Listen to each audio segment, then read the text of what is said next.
From the laps of Aravallis to the Bay of Bengal. Nearly 4,000 kilometers, 6 states, 10 days, and one car. And honestly, this trip almost didn't happen.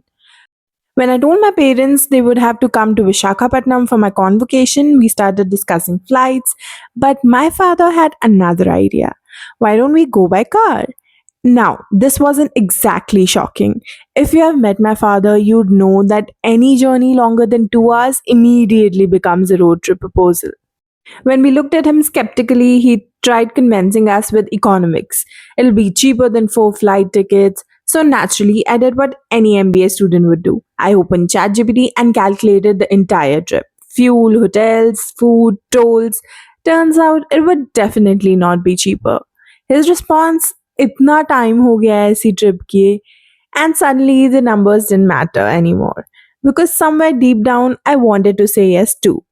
Maybe because this felt like the last window of life where such a trip was possible. Before leave approvals, before calendars start deciding everything. My sister eventually had to fly because of work, but the rest of us started driving east. Growing up, road trips were never unusual in our family. In fact, when my sister and I filled competitive exam forms after 12th grade, choosing exam centers became a family discussion. Not because of the exams, but because we wanted to know which cities we haven't visited yet.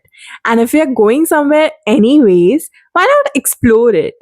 Which is why when I got admission in Visakhapatnam, another plan was made. Convocation and then Jagannath Puri.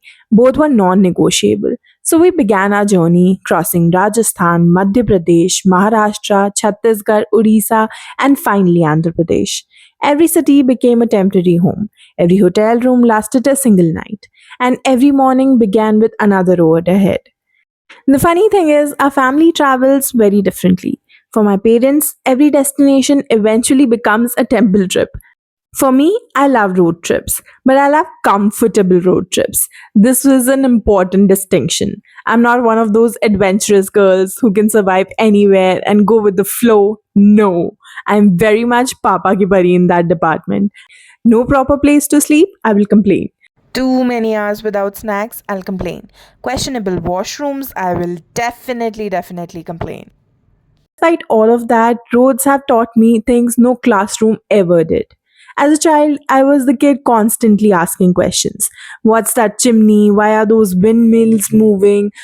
What are they growing in those fields? What do those road markings mean? And somehow, even today, every road trip teaches me something new.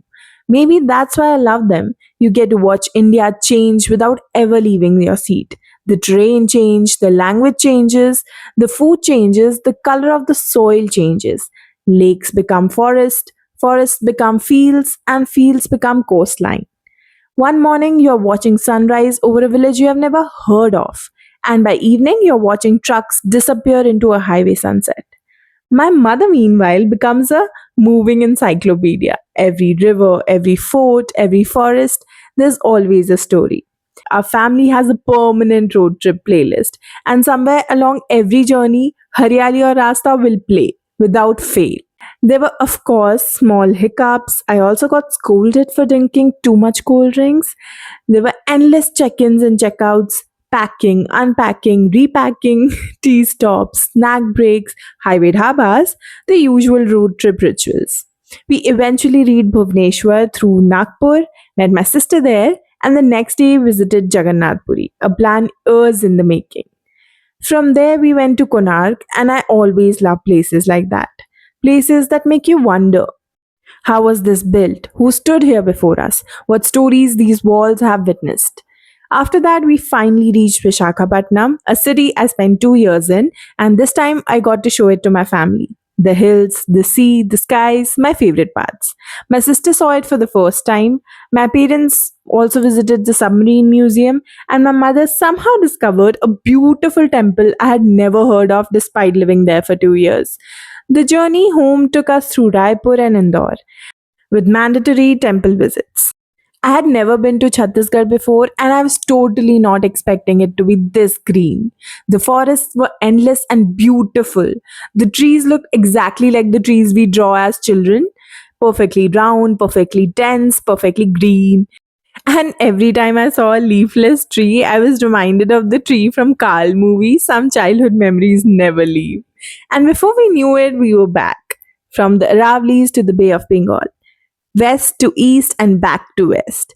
Almost 4,000 kilometers, another road trip added to our family's collection of stories.